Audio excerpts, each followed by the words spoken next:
Assalamualaikum warahmatullahi wabarakatuh.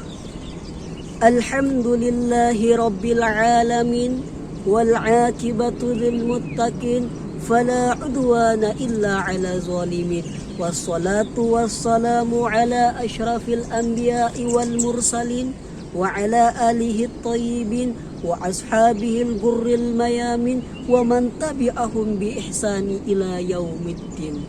Pertama-tama marilah kita memanjatkan puja dan puji syukur kepada Allah, Zat yang Maha Ghafur, Zat yang Maha Syukur, yang telah memberikan beribu-ribu nikmat yang tidak terukur. Nikmat Islam, nikmat iman, sampai nikmat sehat wal afiat. Salawat serta selawat beriringi salam semoga tercurah limpahkan kepada Nabi akhiruz zaman, seorang Nabi yang lahirnya saja membuat goncangan alam semesta, menghebohkan para malaikat Allah yang bukan karenanya Allah tidak akan ciptakan alam semesta ini. Siapakah dia? Tidak lain dan tidak bukan Nabi Muhammad sallallahu alaihi wasallam. Pada kesempatan yang mulia ini, izinkan saya menyampaikan tausiah dengan tema bahagia di dunia dan akhirat. Rasulullah sallallahu alaihi wasallam menyampaikan pesan atau wasiat kepada dua orang sahabatnya yang bernama Mu'adz bin Jabal dan Abu Dzar bin Junub bin Junadah. Tiga pesan singkat ini sangat penting bagi kita ketika kita ingin mendapatkan kebahagiaan di dunia sampai akhirat. Pesan Nabi yang pertama, ittaqillaha haitsuma kunta. Bertakwalah kepada Allah dimanapun kalian berada. Takwa mudah diucapkan tapi sulit diamalkan. Orang yang bertakwa adalah orang yang selalu meyakini dimanapun dia berada, Allah selalu melihat dan menyaksikan apa-apa yang dilakukannya. Maka orang yang bertakwa adalah orang yang sungguh-sungguh melakukan kebaikan atau ketaatan kepada Allah dimanapun dia berada. Orang yang selalu membawa takwa dimanapun dia pergi, maka dialah orang-orang yang beruntung dalam hidupnya. Maka pesan Rasulullah bukan hanya sekedar ittaqillah, tetapi ada yang menarik, haitsuma kunta.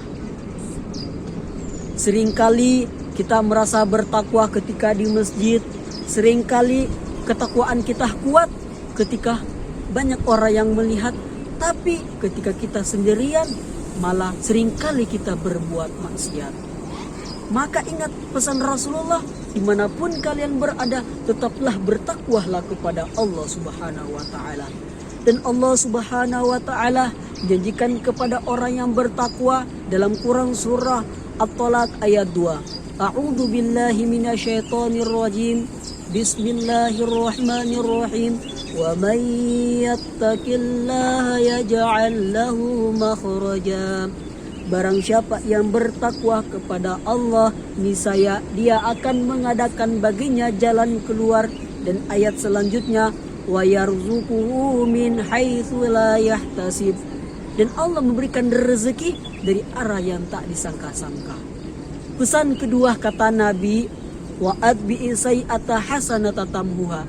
Iringlah setiap perbuatan buruk dengan perbuatan baik, maka perbuatan buruk tersebut akan menghapusnya dengan perbuatan baik. Kita sebagai manusia biasa tidak mungkin tidak pernah melakukan kesalahan dan dosa. Al-insanu mahalul khata'i wan nisyan. Manusia itu tempat lupa dan salah.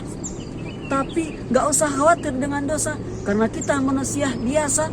Tapi khawatirlah kalau kesalahan itu tidak segera diperbaiki. Khawatirlah kalau dosa itu tidak segera ditaubati kepada Allah subhanahu wa ta'ala.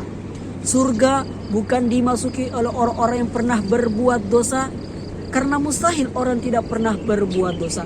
Tapi surga dimasuki oleh orang-orang yang pernah berbuat dosa, tapi dia sendiri segera bertaubat kepada Allah subhanahu wa ta'ala.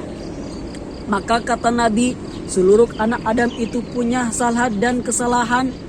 Dan sebaik-baik orang berbuat dosa adalah at-tawwabin, yaitu segera bertaubat kepada Allah subhanahu wa ta'ala. Maka ketika kita sadar melakukan kesalahan, maka segeralah perbaiki kesalahan itu.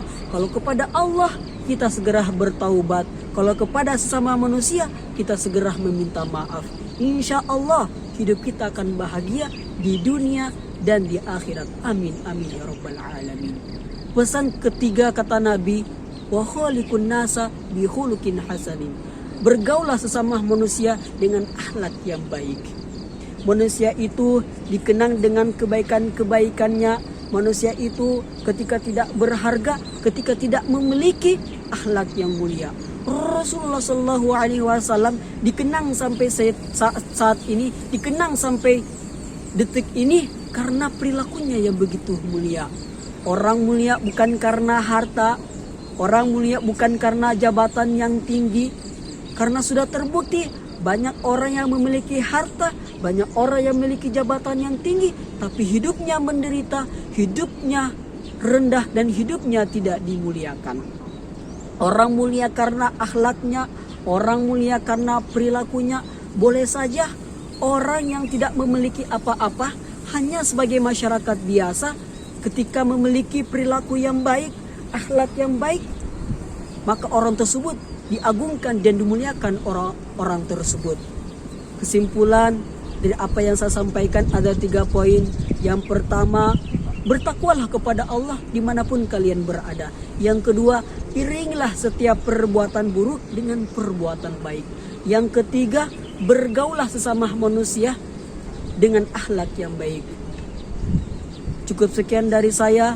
Akhirul kalam. Assalamualaikum warahmatullahi wabarakatuh.